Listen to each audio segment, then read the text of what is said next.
I'm afraid this video might have a Bronx soundtrack in the background. All right. Okay, we'll roll with it. Hey, I'm Father Mark Mary with the Franciscan Friars of the Renewal. And this is Ascension Presents. All right, so we're going to just have a quick word on religious items, sacred items, why we have them, right? I'm going to give 5 very practical, sort of tangible recommendations of the ones I'd prioritize having, and then just some thoughts on how actually to best sort of use and make sure that these religious items remain sources of grace. So just a quick reminder, like, why do we put religious items, right, in our houses? Kind of for 2 reasons. One is it's just a way to kind of keep reminding us of sort of these truths, these little invitations to prayer, or just kind of to remember some of these truths of our faith. And also, right, it's just kind of a great little evangelization tool for those we do welcome into our house, just as a little sign to them that this is a Catholic space. All right, so here's the 5 that I'm going to prioritize. Right, so there's certain things in the church that we don't have flexibility with, right? Like, for example, the mat, or what we use for the sacraments, or like we have the rubrics, right? But outside of that, there's a lot that we do have freedom with, including what sort of religious items we put in our home. So I'm going to speak personally. The top 5 that I would prioritize. This isn't a rule. Like, you're not bound to this, all right? And some of them aren't going to be surprising. Some of them might be. Number 1, we're going to start with, you probably could have guessed it, would be like a nice crucifix, and have it in kind of a prominent place in your home. Okay, so we'll keep going. Number 2, I do think that some sort of like image of the holy face of Jesus is beautiful. Number 3, kind of an image of Our Lady, or like a statue that you really like, that perhaps has a special sort of meaning or connection to you. Number 4 is a creche scene. And most of us bring it out, right, just kind of in Advent, leading up to Christmas, we take it down. I don't have a problem with keeping it up somewhere in the house year-round. Maybe put it in a more prominent place during Advent. But the truth of the incarnation and of the Christ child being born in a manger, it is for us year-round. And then the 5th one is the one that most people probably will not have, is some sort of image or statue of the resurrection. Remember, like, the resurrection is a huge deal, and we're not great as Catholics at being resurrection people, right? We can kind of get focused on the suffering and the difficulty, but the resurrection, again, it reminds us that it's all true. It reminds us of hope. It reminds us of eternal life. It kind of reminds us of where we're going and why, and the victory of Christ. And so a lot of people probably who are watching don't have an image of the resurrection, painting, picture, statue, that they like, and I would highly, highly, highly recommend it. Now, 2 little bits of counsel on what to do, how to do it, right? Because I think a lot of us probably who are watching already have some religious items in their homes, right?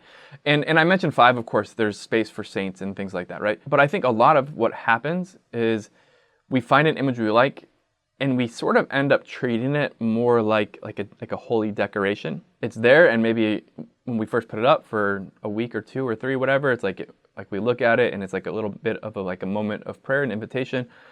But then as time goes on, it just becomes sort of part of like the whole aesthetic what we got going on, right? And so I want to talk about like how we can actually make sure that these remain sort of sources of grace. And number 1, I'm going to, again, kind of qualify it. This is taking it sort of a practice of the Franciscans, realizing that there are other ways of relating to holy items. We have a rule that we're allowed to have one sacred item, one sacred image in each room of the house, right? And the reason of that is part of it's just so that like a superior can't put up like 20 like cat pictures or something like that, right? We have to rein it in a little bit, but also it's to highlight sort of the effectiveness of those items, right? Because if you do, at least in my experience, if you do have 25 different sort of religious items or things up in like a space, they kind of end up like canceling each other out. And I do realize there's some spiritualities in the East and Byzantine where this kind of speaks to them and it works for them.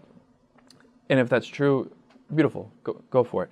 But I do think there is some wisdom of like prudence and of a holy simplicity, not for like a barrenness or whatever, but again, to sort of highlight. It's at the service of highlighting and giving power and meaning to whichever images we choose to use, okay? So I would encourage you like a little kind of like holy simplicity and prudence in this area. Okay, number 2 is you gotta intentionally engage these images. Like, okay, maybe like somebody puts a bunch of like water bottles all around their house to like remind them to drink water. But after time, like if you don't actually go and like drink from those water bottles, like you're not gonna just get hydrated by them being there, you know? And similarly, like these images we put up can be little sources, little founts of grace. But if we don't actually drink from them by intentionally engaging them, they're not going to communicate that grace. They're not going to give us a little like holy hydration, right?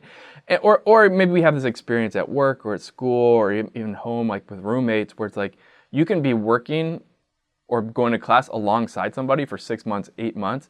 But again, like if you don't intentionally engage them, they just become sort of part of the background, okay? And so I would encourage you to have some sort of practice by which you intentionally engage these images. So what could that look like? I've seen one priest had this beautiful practice. He had like a little retreat center with a bunch of icons. And in this situation, he used like little like oil candles or lamps, which like, you know, use if it's safe. And each morning he'd go and refuel a little bit of like the sort of the oil for the candle. And then he'd like say a little prayer. And he'd go about the house doing this for all of his images.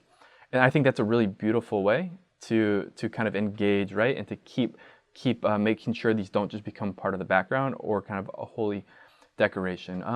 Or something maybe like a little bit more simple and practical is like if you're leaving the house, you know, if you have an image, you could, you know, make the sign of the cross when you see a crucifix, or say like, Jesus, like I believe that you know me, that you love me, that you want to be with me forever. You know, if you have your image of Our Lady, like giving it a little kiss, having a practice maybe of like bringing fresh flowers, putting it in front of Our Lady, just to have some sort of practice, right? Or if you have like a holy sort of like scripture on the wall, to actually take a minute each day and like, okay, sit with it, read it, say a little prayer, and then go about your day. But just to have an intentional practice of engaging and, if you will, drinking from these founts of mercy.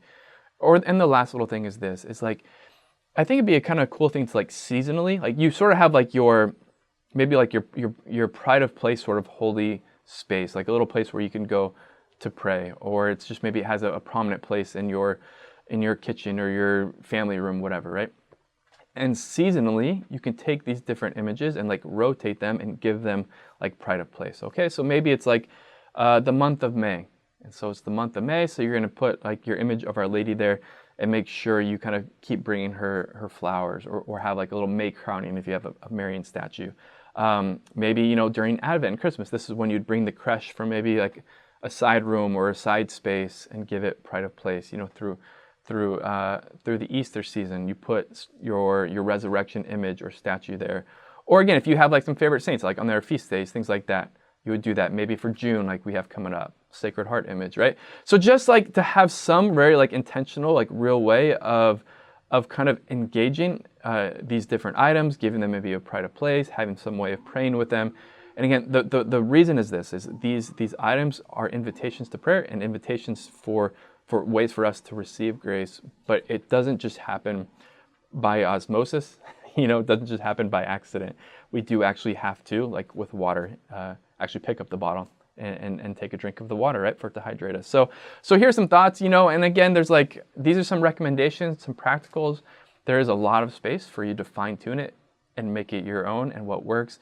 But the principle is just this: it's like we want to have these holy items be actually causes of grace, and to do that, we want to be intentional in engaging with them and not just have a bunch of kind of like holy decorations that fit our Instagram aesthetic. All right, so thanks for watching, thanks for being good, and look forward to seeing you again next week. Remember, we are pilgrims on this earth, poco a poco, little by little, vamos a llegar.